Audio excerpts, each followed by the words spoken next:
আমার কাকিমা দেখতে অনেক সুন্দরী ছিল।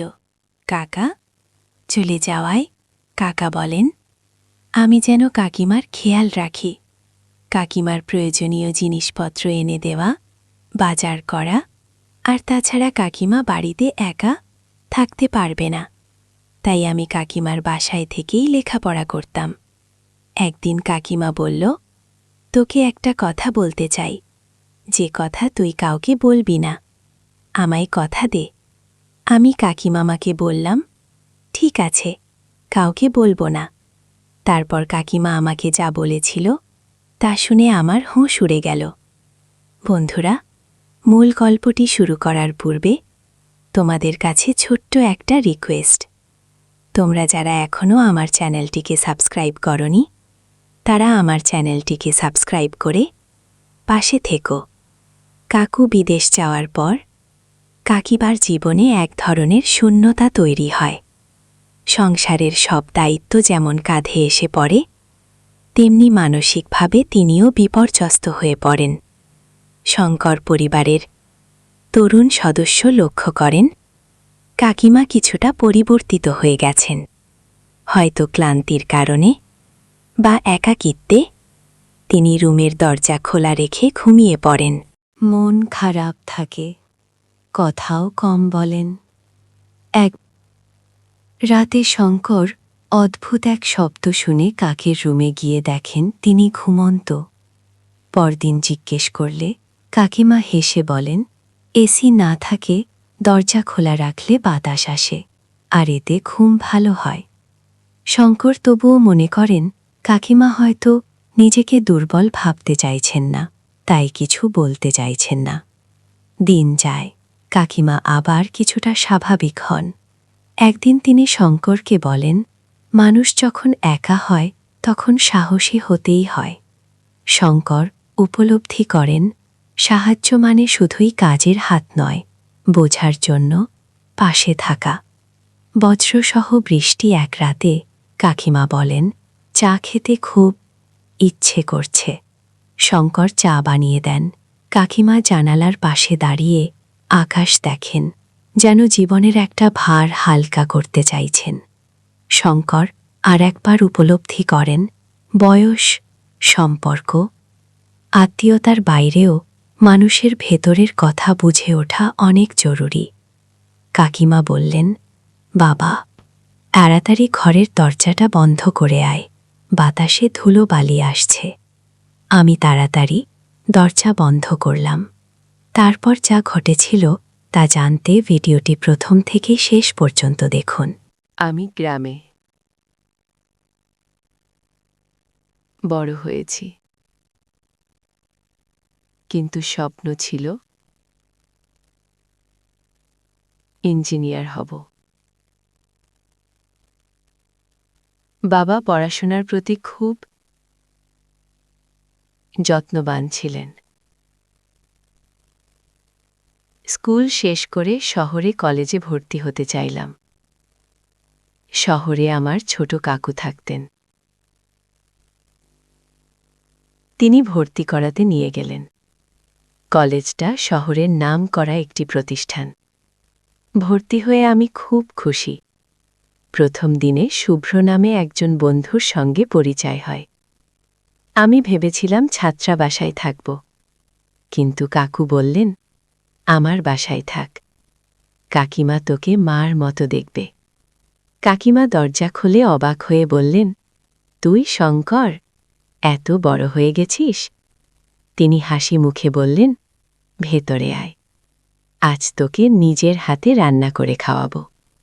নতুন শহরের নতুন মানুষদের সঙ্গে শুরু হলো আমার জীবন। সকালে কলেজ, সন্ধে পড়া, রাতে কাকিমার রান্না। এই রুটিনে অভ্যস্ত হয়ে উঠছিলাম। কাকিমা খুব যত্ন নিতেন, খাওয়া, ক্লাস, বিশ্রাম সব কিছুতে খেয়াল রাখতেন। তবে একটা বিষয় খেয়াল করতাম, কাকু বাসায় থাকলে কাকিমা কিছুটা গম্ভীর থাকতেন, আর কাকু বাইরে গেলে তিনি অনেকটা প্রাণবন্ত হয়ে উঠতেন।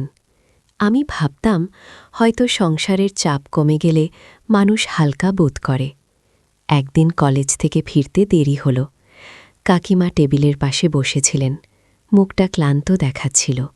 আমি বললাম, কাকিমা, আপনি আজ মনমরা কেন? তিনি একটু চুপ করে থেকে বললেন, শঙ্কর, তুই তো বড় হয়েছিস, কিছু কথা আছে যা কাউকে বলেনি, তুই শুনতে চাস? আমি অবাক হয়ে বললাম, কি কথা কাকিমা? তিনি বললেন, তোর কাকুর জন্য অনেক কিছু ত্যাগ করেছি, কিন্তু সে কি আমার জন্য কিচ্ছু করেছে?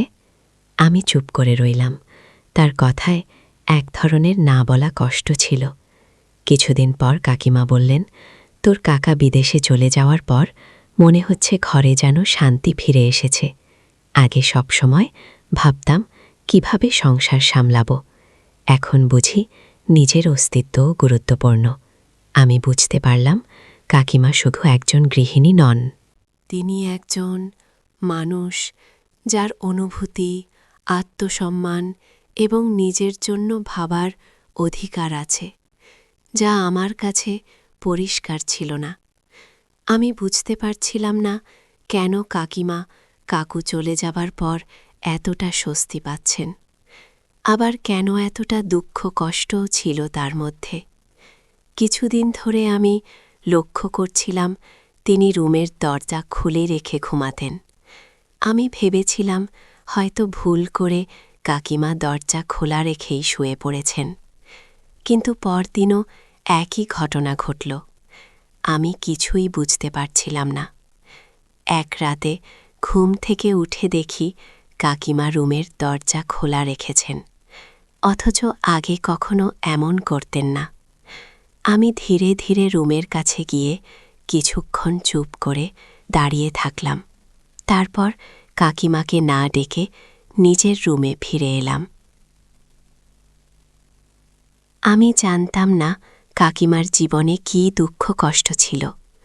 পরদিন সকালে জিজ্ঞেস করলাম, কাকিমা, রাতে তোমার ঘর থেকে একটা আওয়াজ পেয়েছিলাম। তিনি একটু চুপ করে থেকে বললেন, হয়তো টিভি বন্ধ করতে ভুলে গিয়েছিলাম, চিন্তা করিস না। কিন্তু আমি জানতাম তার ঘরে কোনো টিভি নেই। কথার মধ্যে যেন একটা রহস্য ছিল, যা তিনি প্রকাশ করতে চাইছিলেন না। একদিন সন্ধ্যায় পড়াশোনা শেষে বললাম, কাকিমা, আজ অনেক ক্লাস ছিল, মাথা ব্যথা করছে। তিনি কিছু না বলে চুপচাপ আমার জন্য গরম চা বানিয়ে দিলেন। আমি লক্ষ্য করলাম সেই দিনের পর থেকে তিনি খুব কম কথা বলতেন। মাঝে মাঝে মনে হতো তিনি কিছু একটা ভাবছেন, কিন্তু মুখে কিছু বলেন না। একদিন জিজ্ঞেস করলাম, কাকিমা, আপনি কি খাচ্ছেন? এত চুপচাপ কেন? তিনি একটু অদ্ভুতভাবে হাসলেন। আমি বুঝতে পারলাম তার মধ্যে একটা চাপা দুঃখ ছিল, যা তিনি কাউকে বলতে চাইছিলেন না। কাকু বিদেশে চলে যাওয়ার পর কাকিমা যেন বদলে গিয়েছিলেন। কখনো হাসতেন, কখনো চুপ থাকতেন, কখনো নীরবে চোখ মুছতেন। সব কিছু যেন এক অদৃশ্য ভারে ঢাকা ছিল। আমি ভাবলাম হয়তো কাকিমা তার জীবন থেকে কিছু হারিয়েছেন, কিন্তু সেটা কাউকে বুঝতে দিতে চান না। তার এই নীরবতা, তার এই অভিব্যক্তি, সবই যেন এক গভীর গল্প বলে, যা শব্দে বলা যায় না। কিছুদিন পর একদিন রাতে আমি রুমে ঢুকতে গিয়ে শুনতে পারলাম কাকিমা হালকা গলায় কথা বলছেন।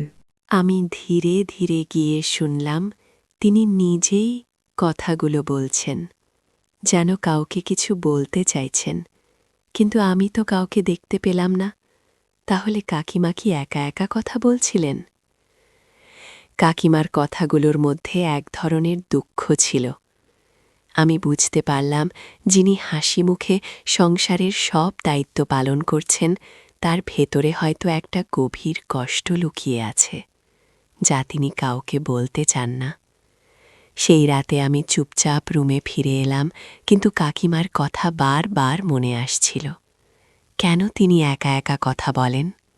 তার জীবনে কি এমন কিছু ঘটেছে যা তিনি কখনো কাউকে বলেননি? তার মনের ভেতর যে কষ্ট ছিল সেটা তখনও আমার কাছে পরিষ্কার হয়নি। একদিন সকালে দেখি কাকিমা অনেকটা চুপচাপ। তিনি সেদিন প্রায় কিছুই বলেননি। শুধু ঘরের কাজ শেষ করে একবার বাইরে গিয়ে এলেন। আমি জিজ্ঞেস করলাম, কাকিমা আজ কিছু হয়েছে? তিনি মাথা নাড়িয়ে বললেন, কিছু না শঙ্কর, তুই পড়াশোনায় মন দে, আমি ঠিক আছি। কিন্তু আমি বুঝতে পারলাম তার মুখে যে কষ্টের ছাপ ছিল সেটা কোনোদিনও মুছে যায়নি। আমি বললাম, আমি তো তোমার সন্তানের মতো। তুমি নিজেই বলেছ আমি তোমার ছেলের মতো। তাহলে মা হিসেবে তুমি আমার কাছে বলো, তোমার কি এমন কোনো দুঃখ আছে যা কাউকে বলতে পারছো না? অন্তত আমাকে বলো। কাকিমা শুধু বললেন, আমার কোনো দুঃখ নেই, তুই লেখাপড়ায় মন দে, আমাকে নিয়ে কারো ভাবার দরকার নেই। আমি কখনো ভাবিনি যে মানুষটা আমাকে নিজের সন্তানের মতো ভালোবাসেন তার জীবনে এমন কোনো কষ্ট থাকতে পারে যা বাইরে থেকে কেউ বুঝতেই পারে না। আমি জানতাম না কাকিমা এতটা যন্ত্রণার ভেতর দিয়ে যাচ্ছেন। তার মনের গভীরে যে ভার ছিল আমি তা এখনও পুরোপুরি বুঝে উঠতে পারিনি। এই এক অদ্ভুত সময় ছিল। কাকিমা গত কয়েকদিন ধরেই বেশ চুপচাপ ছিলেন। আজ সকালে আবার তাকে রান্নাঘরে দেখে আমি কিছুটা অবাক হলাম। তিনি রান্নার কাজ করতে করতে হঠাৎ বললেন, শঙ্কর, জানিস তো অনেক সময় মানুষ নিজের জীবনের অনেক কিছু চাপা দিয়ে রাখে, শুধু তারা অন্যের জন্য হাসি খুশি থেকে বেঁচে থাকে। আমি অবাক হয়ে বললাম, কাকিমা, আপনি তো সবসময় এত হাসি মুখে থাকেন। আপনি তো কখনোই আমাদের দেখাননি যে আপনি অনেক কষ্টে আছেন। মনে হচ্ছে দুনিয়াতে কেউ কারো নয়। আমি তখন বললাম, কাকু তো আর সারা জীবনের জন্য বাইরে চলে যাননি, কাকু তো বছরখানেক পরেই ফিরে আসবেন। কাকিমা আমার কথা শুনে কান্না করতে লাগলেন, যা আমি আগে কখনো দেখিনি। তার কথাগুলো খুবই দুঃখ ভারী ছিল, তবে সেগুলো ছিল জীবনের এক কঠিন বাস্তবতা।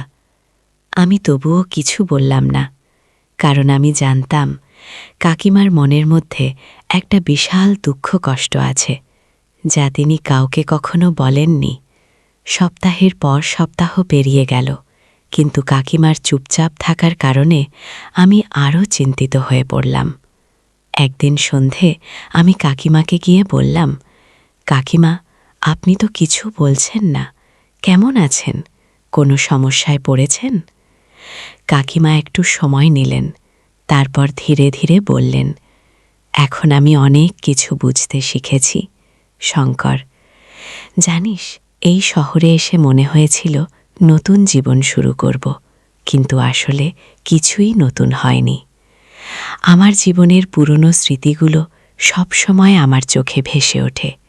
আমি বললাম, আপনার জীবনের স্মৃতিগুলো যদি আমার সঙ্গে ভাগ করে নিতে চান, আমি শুনতে প্রস্তুত।